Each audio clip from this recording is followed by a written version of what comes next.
Aujourd'hui, les gens se demandent comment et quand l'économie mondiale va se relever de sa récession actuelle. Même si personne ne peut prédire l'avenir, les utilisateurs d'eToro recommandent de rechercher des informations en observant comment les marchés ont réagi aux épidémies précédentes. Par le passé, après une crise initiale due à une épidémie, les marchés ont mis environ 6 mois pour rebondir. Une baisse à court terme avait tendance à être suivie par la poursuite d'une tendance haussière. Par exemple, la grippe porcine a commencé en 2009.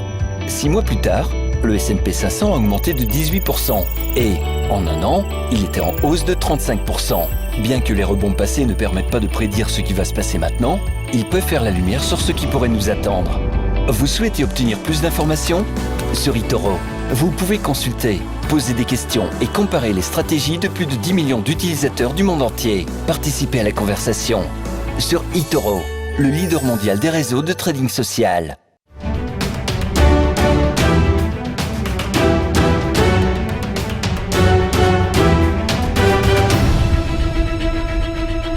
Les chefs de l'État et de gouvernement européens se sont enfin mis d'accord ce matin sur le plan de relance ambitieux post-coronavirus, 750 milliards. Un plan basé pour la première fois sur une dette commune afin d'affronter une récession qui s'annonce sans précédent.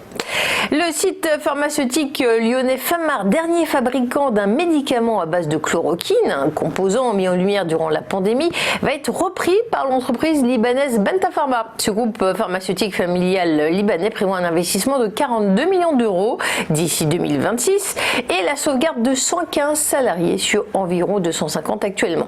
Située près de Lyon, l'usine Famar, propriété du fonds d'investissement américain KKR, avait été placée en procédure de redressement judiciaire en juin 2019, ce qui avait provoqué l'émoi de la classe politique.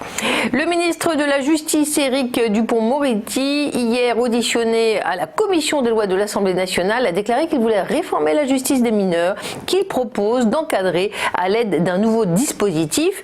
L'établissement public d'insertion de la défense, qui existe déjà, pourrait s'ouvrir aux mineurs de 16-18 ans ayant commis des faits de faible gravité pour un service citoyen de 6 à 12 mois, un projet à l'étude. La Chine a mis en garde mardi contre les conséquences de la suspension par le Royaume-Uni de son traité d'extradition avec Hong Kong en signe de protestation contre une loi de sécurité controversée dans l'ancienne colonie britannique. Le Royaume-Uni a déjà banni tous les équipements Huawei 5G de ses réseaux. La suspension du traité d'extradition du Royaume-Uni intervient après des mesures similaires prises par les États-Unis, le Canada et l'Australie. On tourne une page de publicité et on se retrouve dans un instant.